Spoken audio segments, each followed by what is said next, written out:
Episode 1, Worlds Apart, Keira's First Fracture. The world dissolved. One moment, I was standing in my cramped Brooklyn apartment, the smell of burnt coffee clinging to the air. The next, nothing. Just a blinding white. Then, color slammed back, sharper, more vibrant than anything I'd ever seen. What the hell? I gasped, stumbling. The air tasted different, cleaner, with a hint of pine. Gone was the gritty cityscape. In its place stood a forest that seemed to stretch on forever, sunlight dappling through leaves of an impossible green. A twig snapped behind me. I whirled around, heart hammering. Standing there, leaning against a tree, was me. But not me. This woman was taller, more athletic, with a scar bisecting her left eyebrow. She wore leather armor, and a sword hung at her hip. "Well, took you long enough," she said, her voice a rough contralto. "Thought the fracture toss would have rattled your brain more. Fracture toss." "Who are you?" I demanded, backing away. "Relax, it's still you, just further along." "Name's Keira too. Keira Vane, if you want the specifics. And you can call me Vane to avoid confusion." She pushed off the tree, the leather creaking. "Welcome to, well, a world apart. One of many, actually. What are you talking about? This is some kind of elaborate prank, right?" "Where are the cameras?" Vane sighed, a sound like wind through dry leaves. "Cameras? Honey, you're way past cameras. You just experience your first fracture. A jump between realities. Realities. Like parallel universes," I scoffed. "That's insane." "Insane is thinking you're the only version of yourself that exists," Vane retorted. She drew her sword, the steel gleaming in the sunlight. "Now let's talk more action. We've got company." Before I could ask what she meant, a guttural growl echoed through the trees. Then, 3 creatures burst from the undergrowth. They were vaguely humanoid, but twisted, their skin a sickly green, their eyes glowing red. They snarled, revealing rows of jagged teeth. "Gralek," Vane said grimly. "Nasty little buggers." "And they're hungry." "Hungry for what?" I squeaked, frozen in place. "For us, obviously." Vane charged forward, her sword a blur of motion. She dispatched the first Gralak with a swift, brutal stroke, the creature collapsing in a heap. "Move, Keira," she yelled without looking at me. "Unless you want to be Gralak kibble." Panic finally broke through my paralysis. I stumbled back, tripping over a root. One of the Gralak lunged, its claws outstretched. I screamed, squeezing my eyes shut. Then, a wave of heat washed over me. When I dared to open my eyes, the Gralak was gone. In its place was a charred patch of earth, smoke still rising. Vane stared at me, her sword dripping with Gralak blood. What was that?" I don't know," I stammered, my hands shaking. I felt angry. Really, really angry." Vane sheathed her sword. "That, my friend, is your spark. The ability to manipulate energy. It's raw, uncontrolled. But it's there, energy." "What are you talking about?" "I'm a graphic designer, not some superhero." "Superhero. Please. This isn't a comic book. This is survival.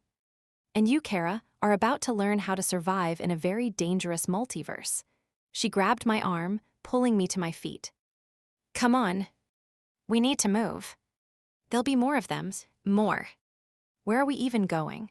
To someone who can explain things better than I can. Someone who knows why you fractured in the first place." We ran, the forest blurring around us. Vane moved with a practiced ease, navigating the treacherous terrain. I stumbled along behind her, my lungs burning, my mind reeling.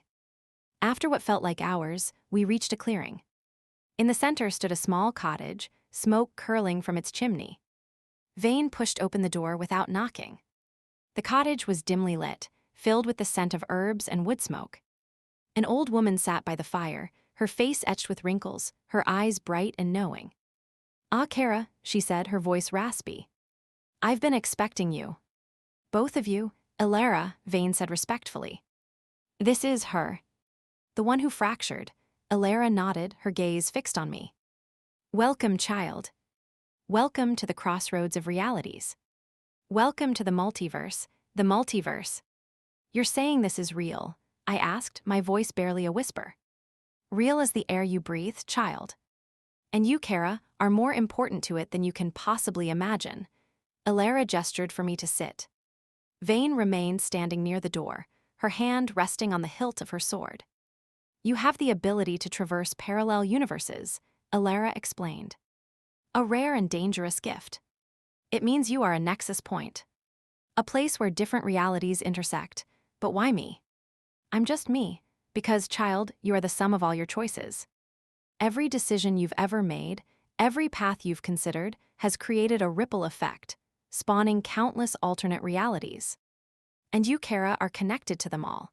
So, that woman, Vane, she's me from another reality? Indeed. A Keira who made different choices. A Keira who followed a different path. What path is that? I asked Vane. The one where I didn't take the safe job. The one where I learned to fight. The one where I stopped being afraid, Alara coughed. There is more at stake than just your personal journey, Keira. The multiverse is in danger. A force is at work, destabilizing the realms, tearing them apart. What force? I asked, fear creeping into my voice. A darkness that hungers for chaos. A being of immense power who seeks to unravel the fabric of reality itself. And what does this have to do with me? You, child, are the key. Your ability to traverse realities makes you uniquely positioned to stop this darkness. But you must learn to control your power. You must learn to navigate the treacherous paths between worlds. And you must be prepared to make choices that will determine the fate of existence itself. I stared at her, overwhelmed. I don't know if I can do that. You have no choice, child, Alara said, her voice firm. The multiverse is counting on you. Vane stepped forward. She's right. You don't get a say in this. You're in it now. And we're going to train you. We're going to teach you how to use your powers. We're going to make you ready. Ready for what? I asked, my voice trembling. Ready for war, Vane said grimly.